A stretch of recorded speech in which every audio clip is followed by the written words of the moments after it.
Hi, I'm Royalty. Weird name, I know, but my mom always said I was her little queen. These days, I'm just trying to balance my job at the marketing firm with being a mom to my amazing 8-year-old daughter, Lily. Mom, can you braid my hair before school? Lily stood in the doorway, her waist-length blonde hair cascading down her back. That hair was her pride and joy. We'd been growing it since she was 4. Of course, sweetie. Come sit. I patted the edge of the bed while grabbing her brush from the dresser. My husband Marcus poked his head in, already dressed for work. Don't forget my mom arrives at 3. Her contractor said the renovation should take about 2 weeks. I forced a smile. How could I forget? I've been cleaning for days. Just try to get along with her this time, okay? She means well. I bit my tongue. Marcus never saw how his mother treated me when he wasn't around. 2 weeks of Barbara under our roof was going to be a nightmare. Later that day, the doorbell rang right on schedule. There stood Barbara, 3 suitcases in tow for a short stay. The guest room is all set up for you, Barbara. I reached for one of her bags. I brought some proper food. Your pantry was abysmal last time. All those processed snacks you feed Lily? She pushed past me into the kitchen. We eat just fine, thanks. Lily came bounding down the stairs. Grandma, look how tall you've gotten. But goodness, your hair is so unruly. When I was raising Marcus, I kept his hair neat and tidy. I clenched my jaw. Lily loves her hair long. Children don't always know what's best for them. That's why they need proper guidance. The next morning, I found Barbara rearranging my kitchen cabinets. What are you doing? I asked, watching my organized system disappear. This makes much more sense. Marcus said you wouldn't mind. Actually, I do mind. Please don't. Lily needs a proper breakfast. These sugary cereals are why children have behavior problems. She doesn't have behavior problems, and I'd appreciate if you'd discuss parenting concerns with me first. Barbara scoffed. I raised a successful son. What I did clearly worked. 3 days in, and Barbara was already driving me crazy. She criticized everything from how I folded laundry to how much TV Lily watched. Royalty, your boss is on the phone, Marcus called from the living room. My heart sank when I heard the message. Emergency client meeting. Couldn't miss it. Marcus, can you stay with Lily? Can't. I've got that presentation, remember? Barbara appeared, smiling too sweetly. I'd be happy to watch my granddaughter. The look on Lily's face made my stomach twist. It's just for a few hours, Marcus said. Mom raised me, and I turned out fine. I knelt beside Lily. Be good for Grandma, okay? I'll be back before dinner. As I grabbed my keys, Barbara's voice followed me. Don't worry about a thing. Lily and I will have a nice chat about following the rules. I hesitated at the door, looking back at my daughter's nervous face. Something felt wrong, but Marcus was already ushering me out. You'll be late. They'll be fine. I never should have left. The meeting dragged on for hours, but something kept nagging at me. When I finally pulled into our driveway, the house was eerily quiet. Lily, I'm home. No answer. Just faint sobbing coming from upstairs. I sprinted up the steps and froze in the doorway of Lily's bedroom. My baby girl was curled up on her bed, her beautiful long blonde hair completely gone. Her head was unevenly shaved, with patches and cuts where the razor had nicked her scalp. What happened? Who did this to you? I rushed to her side, though I already knew the answer. Lily couldn't even speak through her sobs, just clung to me like she was drowning. I did what needed to be done. Barbara appeared in the doorway, arms crossed, looking smug. She refused to finish her lunch, twice. I warned her there would be consequences for disobedience. My blood turned to ice. You shaved my daughter's head because she didn't finish a sandwich? Children need discipline. That hair was making her vain anyway. Now she'll learn respect. I heard the front door open. Marcus was home. I carried Lily downstairs, her little body still shaking with sobs. What's going on? Marcus looked confused, then shocked. What happened to her hair? Your mother shaved it off, as punishment for not finishing lunch. Barbara followed us down. Don't be so dramatic. It's just hair. It'll grow back. I waited for Marcus to explode, to defend his daughter. Instead, he hesitated. Mom, that seems a bit extreme, but, but, are you serious right now? I couldn't believe what I was hearing. Royalty, calm down. I'm sure Mom was just what? Just traumatizing our daughter? Just assaulting her? Barbara scoffed. Assault?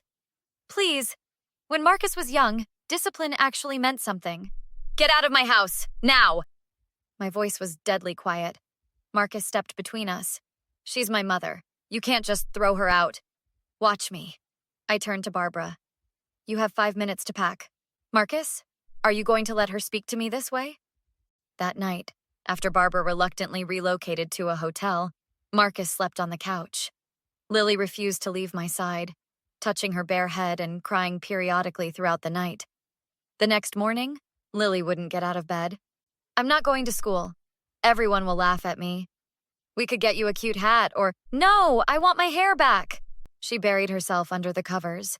While Lily was hiding, I checked social media. There it was. Barbara had posted pictures of Lily's shaved head with the caption, "Had to teach my granddaughter a lesson about vanity and obedience today. Children these days have no respect." The comments were filled with her friends praising her old-school discipline. I immediately called my friend Tanya, who works as a family counselor. She did what? Tanya's voice exploded through the phone. I need help. Marcus is barely speaking to me, and Lily is traumatized. Document everything. Screenshots, photos of Lily's head, write down exactly what happened. This is abuse, plain and simple. After hanging up, I sat on my bed, shaking with rage as I heard Marcus downstairs, talking to his mother on the phone.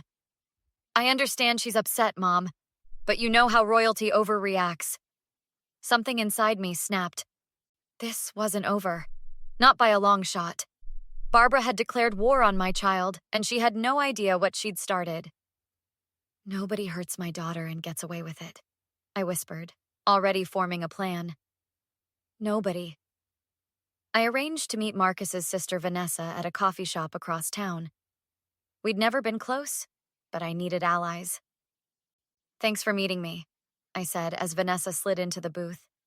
Vanessa stared at the photos of Lily's shaved head on my phone, her hands trembling. She did the same thing to my Kevin when he was 7, cut off all his hair because he spilled juice on her carpet. My jaw dropped. Wait, what? Marcus never told me. Marcus doesn't know. Mom convinced Kevin it was his idea. I only found out years later in therapy. Vanessa took a shaky breath. That's why we barely visit. I've been trying to tell Marcus for years, but he refuses to hear anything negative about St. Barbara. Has she done this to other kids? Our cousin Jamie's kids, too. And Uncle Paul's grandkids. Always extreme punishments for minor infractions. Then she twists it so the parents think the kid is exaggerating. I felt sick. This has been going on for generations, and nobody stopped her? Everyone's too afraid of being cut off from the family. You know how much control she has over Dad's estate. I pulled out a notebook. I need names, dates, every incident you can remember. Later that day, I called Barbara from Marcus's phone. Hello, darling, she answered sweetly. It's Royalty. We want to invite you to dinner Sunday. The whole family will be there. Wonderful idea. I've been saying we should do that for ages. That evening, Marcus came home after meeting his sister. Vanessa showed me pictures of Kevin's head and texts from Jamie about what Mom did to her kids. His voice was hollow. Why didn't I see it? Because she didn't want you to. Abusers are good at hiding. I should have protected Lily. I'm so sorry. It's not too late to make this right. The next morning, I recorded a call with Barbara. I just want to understand why you shaved Lily's head, I said, trying to sound conciliatory. Children need firm boundaries. Lily needed to learn respect. Don't you think shaving her head was a bit extreme? Nonsense. My mother used similar methods with me. Besides, that girl was entirely too vain about her hair. Now she'll focus on more important things than her appearance. She's devastated. She'll get over it. When Marcus was young, I had to use creative punishments too. You're too soft on her. I saved the recording and sent it to Tanya.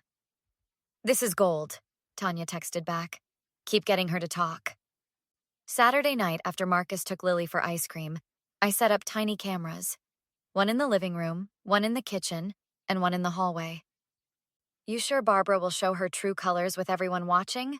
Tanya asked, helping me test the feeds on my phone. Trust me, she won't be able to help herself. I checked the camera angles one last time. And when she does, we'll all be ready.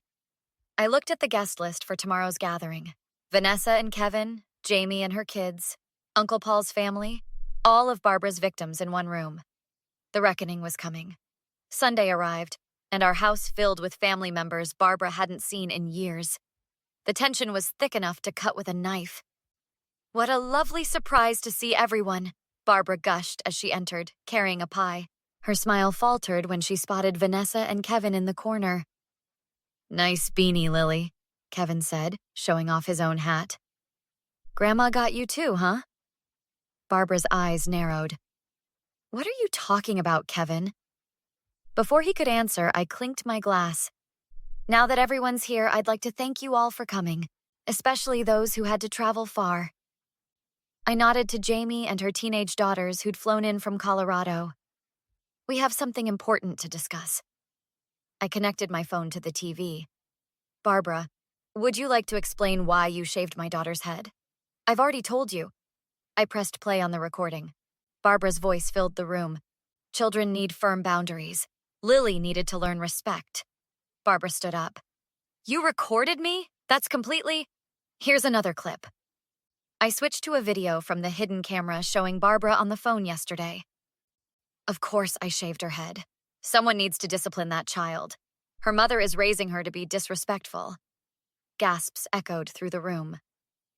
That's not what happened to Kevin. Vanessa stood up. You said he wanted his hair cut. Jamie stepped forward. You told me Sarah used scissors on her own hair when she was 6. I punished her for weeks. One by one, family members shared their stories. Barbara's face grew redder with each accusation. You're all exaggerating. Children need discipline. Is this discipline? I pulled Lily's beanie off, revealing her patchy, scabbed scalp. Marcus finally spoke. Mom, how could you do this? To all these kids? Marcus, please. You know how children lie. Stop. Marcus moved to stand beside me and Lily. I've seen the evidence. I've heard from everyone. This ends now. You're choosing them over your own mother? I'm choosing to protect my daughter. You will never be alone with Lily again. Barbara looked around for support, but found none. This is ridiculous. I'll leave. Before you go, I handed her an envelope. The school counselor reported this incident as child abuse. That's a copy of the police report. And this? I held up my phone.